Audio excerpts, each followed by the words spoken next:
Não gastes o resto da tua vida com ideias que dizem respeito aos outros, a não ser que tenha relação com o interesse comum, pois, com isso, certamente te privas de alguma outra ocupação que por ti é negligenciada ao te entreteres com ideias e ações alheias, com metas visadas pelos outros, com o que dizem ou pensam, com o que tramam e outras coisas semelhantes.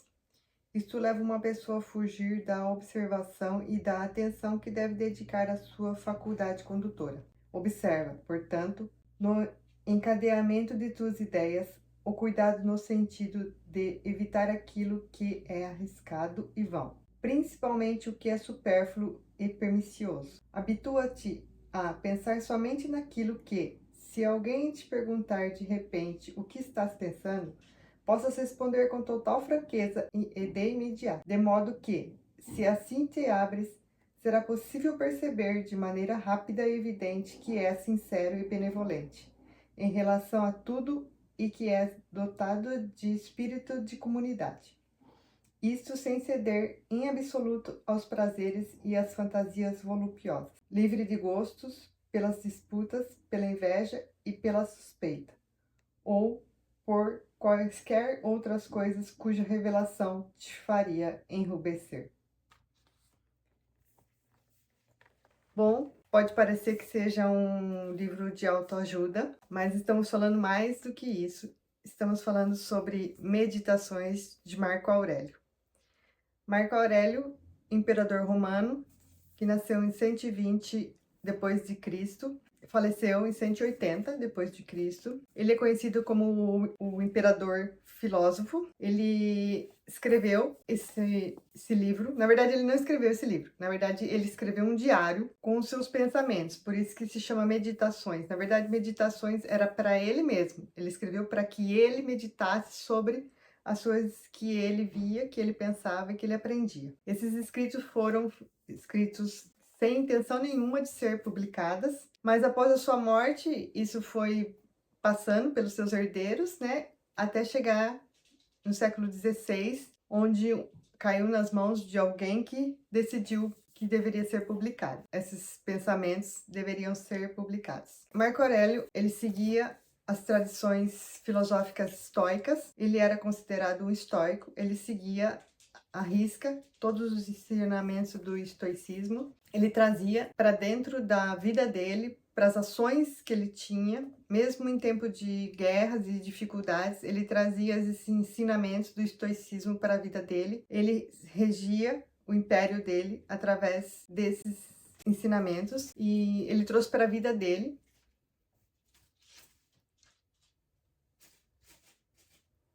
Vocês devem estar ouvindo meu gato. Moti! Sai daí! Ele tá comendo uma sacola que tem ali. É só eu começar a gravar, ele aparece aqui para vir fazer a participação especial dele. Bom, esquecendo meu gato, vamos falar aqui do Marco Aurélio. Marco Aurélio nasceu em família nobre, nasceu em berço de ouro. Seu pai era Annius Verus, ele era prefeito e cônsul, e sua mãe era Domitila Lucila. Era uma dama também muito de grande prestígio. Após a morte do seu pai, ele fica aos cuidados da mãe e do avô, e depois ele vai ser adotado. Ele é adotado por Antonino Pio, que era tio do Marco Aurélio e havia sido nomeado herdeiro do imperador Adriano em 138. E aos 19 anos ele conquista um cargo império junto com o imperador e depois conviveu vários anos com ele, com Antonino, e depois aos 40 anos ele sucede o Antonino. Marco Aurélio assume o trono aos 40 anos e ele reinou de 161 depois de Cristo até 180. Seu império foi um império de várias turbulências, eles tiveram grandes dificuldades com fome, com guerra, surtos e epidemias, ataques de inimigos nas fronteiras. E Marco Aurélio também sempre foi uma pessoa com uma saúde frágil, né? Desde criança ele sempre teve algumas enfermidades. Em 178 ele foi participar de uma batalha contra os povos bárbaros e depois disso ele fica doente e aos 59 anos ele falece, deixando assim os seus escritos para as próximas gerações, seus próximos herdeiros. Bom, agora eu vou falar sobre o livro, né? Sobre o que tem aqui escrito. Bom, aqui você vai encontrar trechos que ele mesmo escreveu para ele, né?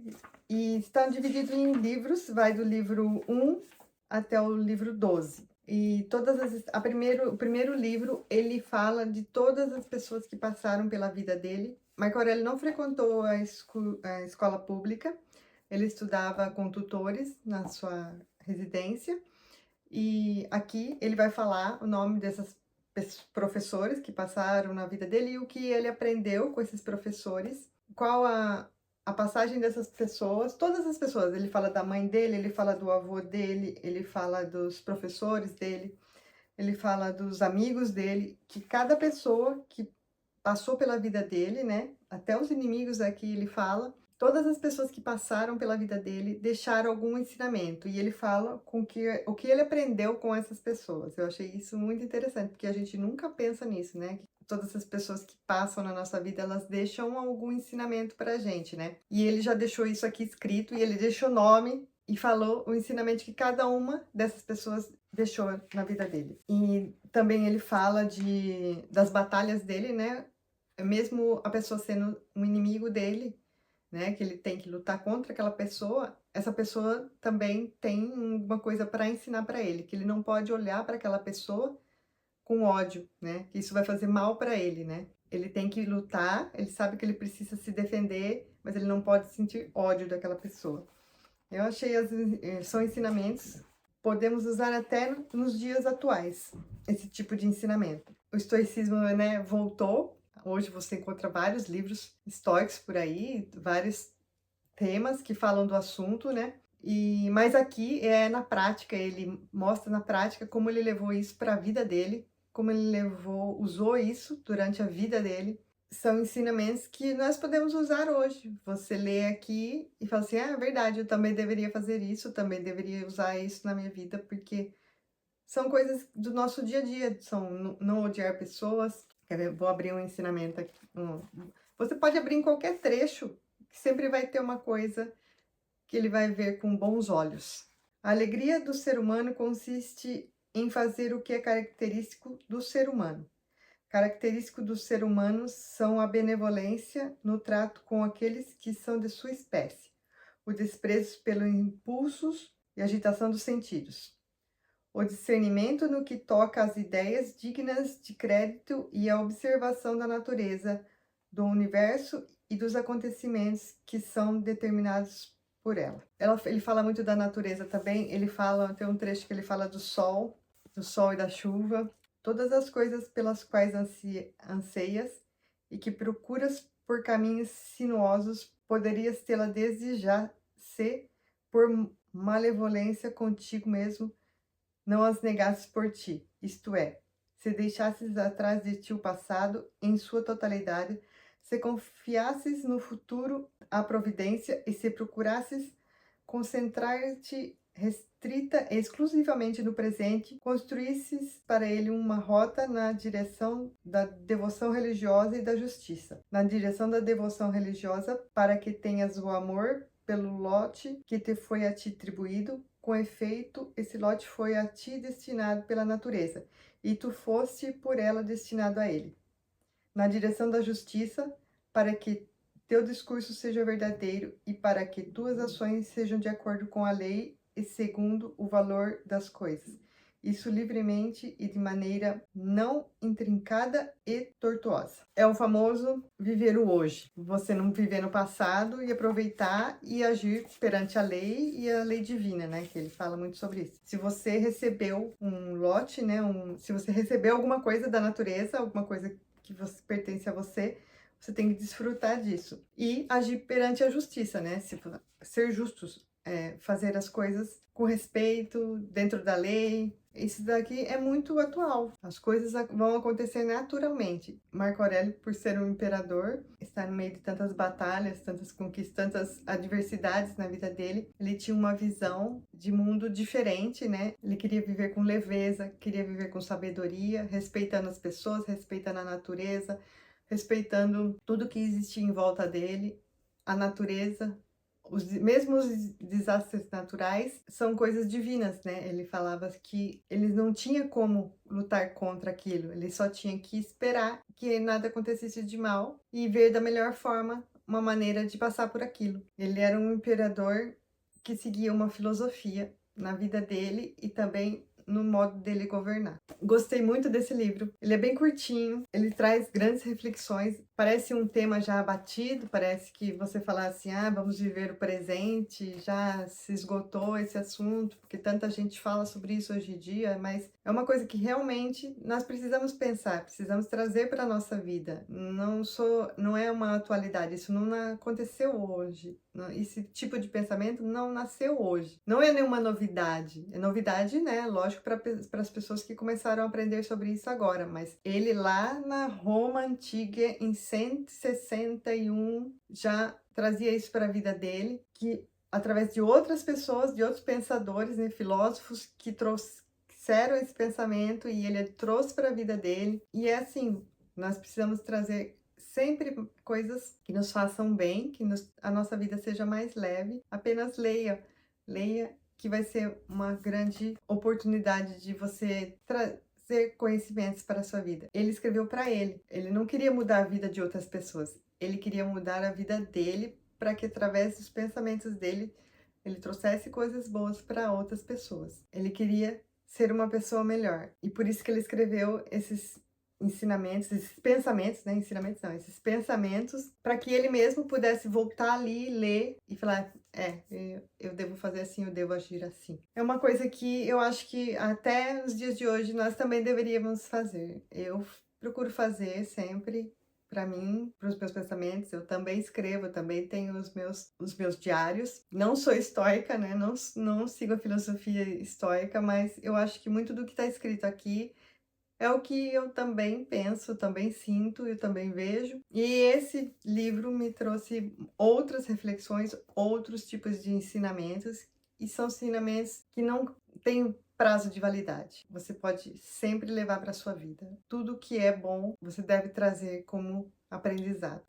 Eu tenho vontade de ler todos os trechos aqui para vocês, porque são muitos, todos eles são impressionantes, incríveis, achei sensacional, mas eu sei que vai ficar enjoativo ficar lendo aqui todos os trechos. Ele fala muito da morte, ele traz o tema da morte aqui também, algumas reflexões sobre a morte, o que ele vai deixar de ensinamento depois que ele morrer, se a vida dele valeu a pena até o dia da morte dele, se ela vai ter valido a pena, quais os ensinamentos que ele vai ter deixado para as pessoas que vão vir depois dele. Nossa, é incrível, é sensacional. Ah, e aqui no livro também tem muitas notas de rodapé também, que ele cita alguns nomes, né, aqui, e esses nomes geralmente eles têm explicação quem são essas pessoas, porque ele está falando ali. O livro fica muito mais rico de informações. Ah, por exemplo, aqui eu estou lendo uma nota de rodapé, está escrito: essas figuras nos são desconhecidas. Quer dizer, ele cita pessoas aqui, mas que os historiadores não sabem quem são. Mas tem o nome da pessoa aqui, então eles deixam aqui escrito. Aí tem outro lugar que está escrito Marcus Ulpius Trainus, imperador de 98 a 117. Porque ele também fala dos imperadores que vieram antes dele, as suas conquistas, as coisas que eles fizeram de bom ou fizeram de ruim, e ele faz um questionamento sobre esses outros imperadores. Essa parte também foi muito legal de se ler, porque ele faz algumas comparações com o que ele está fazendo hoje, ou de bom ou de ruim. Eu achei muito interessante também. Bom, acho que eu já falei bastante sobre o livro, né? Espero que vocês leiam.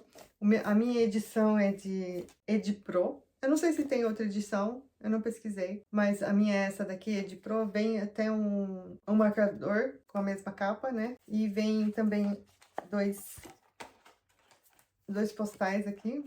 Vem esse postal. E vem esse aqui, que tem Marco Aurélio aqui, em cima de um cavalo, mas não tem nada escrito aqui.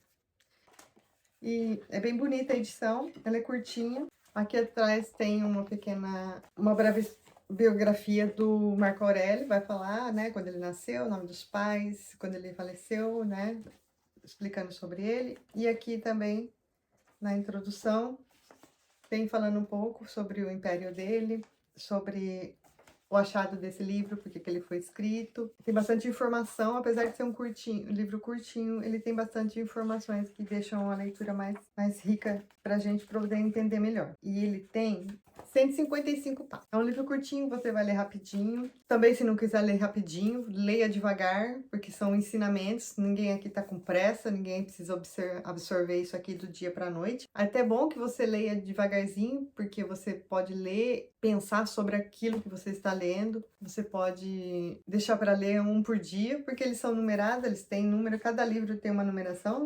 De 1 até... depende do tamanho, né, do livro, mas de 1 até 16. E você pode ler alguns por dia e pensar sobre o que a filosofia estoica falava e sobre o que nós ouvimos até hoje. É bem interessante a reflexão. Tudo que nos faz pensar sobre a vida, eu acho que é válido. Então, indico fortemente para vocês que vocês leiam esse livro. A leitura é fluida, não tem nada de texto difícil ou palavras, lógico, vai ter uma outra palavra que talvez você não conheça, mas nada que dificulte a leitura. Eu queria falar também que eu sempre deixo o link dos livros que eu falo aqui na descrição do vídeo. Se você quiser comprar através do link que eu deixo aqui na descrição, você vai estar ajudando o canal com uma pequena contribuição e não vai pagar mais nada por isso. Então, eu agradeço desde já. Se vocês se interessarem, comprem o livro, leiam e diga aqui o que você achou. Se você já leu, diga aqui se você gostou. E espero você no próximo vídeo. Se você gostou desse vídeo, não se esqueça de se inscrever no canal, deixar o seu like e até a próxima. Tchau!